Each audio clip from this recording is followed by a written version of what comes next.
qanaqa instrumentlar sotuvga to'g'ridan-to'g'ri ta'sir qiladi? Menimcha har xil instrumentlar bor. Misol deylik, olishimiz mumkin CRM sistema. Bu ham bitta bir instrument. Kimdadir CRM yo'q, kimdadir bor. Shu natijasida uchot yurita oladi, kimdir uchot yurita olmaydi. Mijozlar bilan bo'ladigan munozaralar, munosabatlar. Ta'sir o'tkaza olmaydi. Masalan, skript. Bu ham bitta bir instrument. Ya'ni masalan, telefonda gaplash skripti bo'lsin yoki messenjerlarda gaplash skripti bo'lsin. Bu ham bitta bir instrument.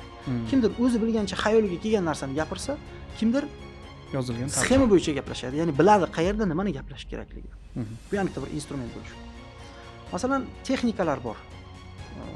Sotuv jarayonida ishlatiladigan texnikalar. Masalan, upsell, downsell, cross-sell degan texnikalar. Ko'p ham savdoni oshirishga ta'sir. U ham ta'sir qiladi misolda. Strategiyalar bor, misol deylik, savdoga ta'sir qiladigan strategiyalar bor misolda. Masalan, rejalashtirish.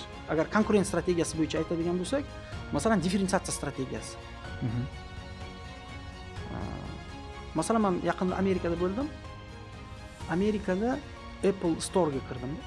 Manhattanda eng katta, ya'ni Amerika Nyu-York markazida eng katta Apple'ni do'kon kirdim, tahlil qildim. Masalan, nima qilishgan u yerda? Mahsulotlarni o'rgatib sotyapti. Ya'ni mahsulotni oldiga kelasiz, qaysidir stolga kelasiz, o'sha yerda o'zini mutaxassisi bor. O'sha mahsulotni olasizda prop qilib ko'rasiz. Boshqacha qilib aytsak, ishlatib ko'rasiz, tegib ko'rasiz, kiyib ko'rasiz, masalan, ishlatib ko'rasiz, knopkalarni bosasiz, ochasiz, yopasiz, ishlatib o'sha joyni o'zida sizga ko'rsatadi. Yoki masalan, shunaqa narsa qilgan, katta mana shunaqa bir joyda ekran qo'ygan. Masalan, iPhone'ni prezentatsiya qilyapti. Odamlar o'tiradigan joy qilgan. iPhone'ning funksiyalarini tushuntirib masalan sotyapti. Har bir funksiya nimaga ishlaydi? Buni bossang nima bo'ladi? Syomka qilish jarayonida nimaga e'tibor qaratish kerak? Ya'ni bu ham bitta bir instrument. Ya'ni mahsulotni tushuntirib sotish. Funksiyalarni o'rgatib, ya'ni mijozga o'rgatib sotish. Demak, mijozlarni bitta joyga yig'ib, u yerga har xil.